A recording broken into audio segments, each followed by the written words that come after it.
Today we are going to talk about ceramics. Ceramics is an inorganic component with a non-metallic, semi-metallic element at a high temperature, and the excellent in dentistry. It is excellent in dentistry. Is biocompatible property. It is excellent in dentistry and biocompatible property வந்து இருக்குது.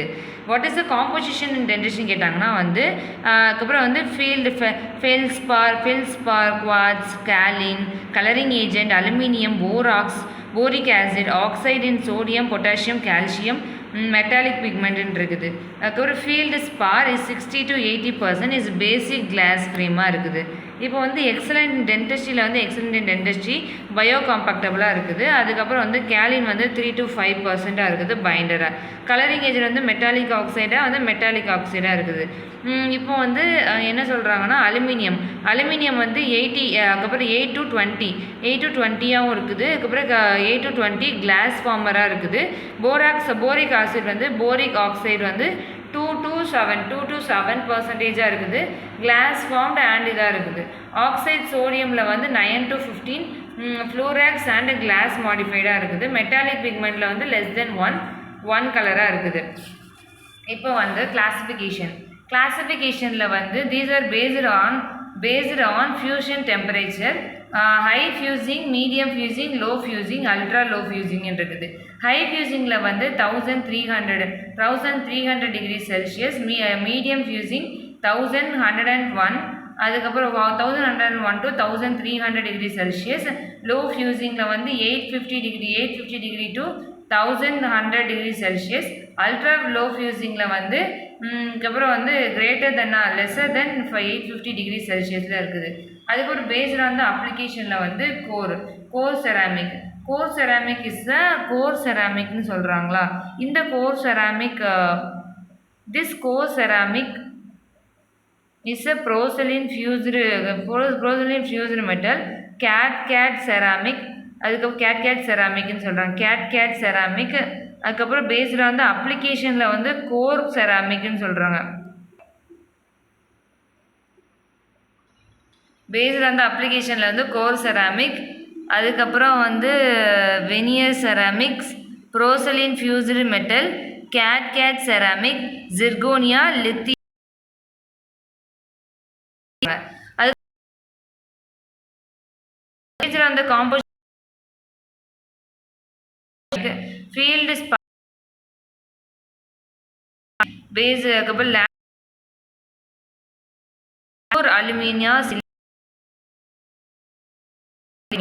அதுக்கப்புறம் வந்து based on the air fired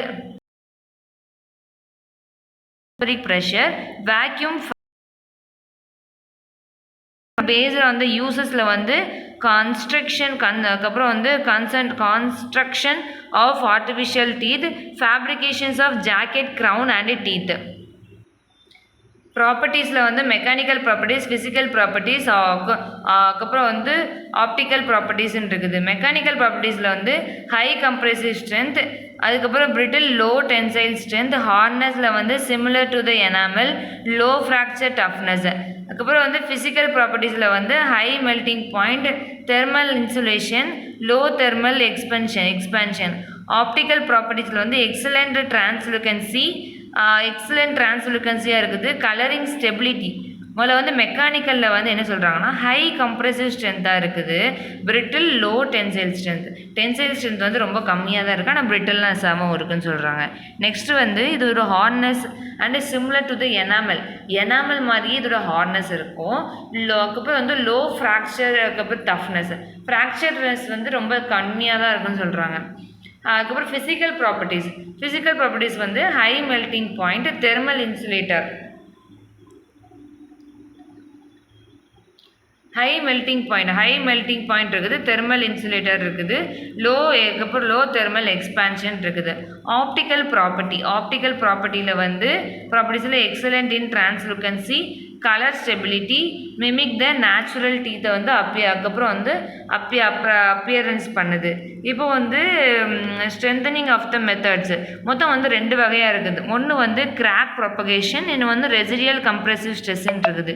இப்போ வந்து crack ப்ரொபகேஷனில் வந்து these are dispersion strengthening addition of the aluminium silicate இருக்கா, aluminium crystal வந்து ரெஸ்ட் டு த கிராக்கிங் ப்ரொபகேஷனில் வந்து இருக்குது. நெக்ஸ்ட் வந்து என்ன பண்ணோம், டிரான்ஸ்ஃபார்மிங் டஃப்னஸில் வந்து ஜிர்கோனியா, இது வந்து இன்டர்னல் ஃபேஸாக இருக்குது, இன்டர்னல் ஃபேஸ் ஆஃப் கிராக் ரெசிஸ்டண்ட்டாக இருக்குது. டஃப்னஸில் வந்து ஜிர்கோனியா இருக்குது, அது அலுமினா கிறிஸ்டலு. நெக்ஸ்ட் வந்து என்னதுன்னா டிஸ்பர்ஷன் ஸ்ட்ரென்த்துன்னு சொல்லுவாங்க, அது டஃப்னஸ் ஸ்ட்ரென்த்து டிஸ்பர்ஷன் ஸ்ட்ரென்த்துன்னு சொல்லுவாங்க. இப்போ ரெசிடியல் கம்ப்ரெசிவில் வந்து அயோனிக் எக்ஸ்சேஞ்சுன்னு இருக்குது, தெர்மல் டெம்பரேச்சர் இருக்குது, டெம்பரிங் இருக்குது. அயானிக் எக்ஸ்சேஞ்சில் வந்து sodium ion replace to the potassium ion to the surface composition the chemical strengthening. The thermal tempering is a rapid cooling from the compressive outer surface increase the strength. Next வந்து அதுக்கப்புறம் advantages வந்து similar aesthetics, biocompatibility, அதுக்கப்புறம் வந்து colour matching, colour wear resistance. Disadvantages is brittle risk of fracture, அதுக்கப்புறம் difficult to repair and technique sensitivity progress. Precision advanced CAD CAM, என்னென்ன advanced reason அட்வான்ஸ்டாக இருக்குதுன்னா CAD CAM, predictable ceramic, nano ceramic, glazing technique of the adhesion of the debris அதெல்லாம் இருக்குது. இது வந்து super எஸ்தெட்டிக்காக இருக்கும், bio கம்பேக்டபிளாக இருக்கும், அதுக்கப்புறம் வந்து கலர் மேட்சிங்காக இருக்கும், அதுக்கப்புறம் என்னதுன்னா குட் வியர் ரெசிஸ்டன்ஸாக வந்து இது இருக்குது. அவ்வளோதான்.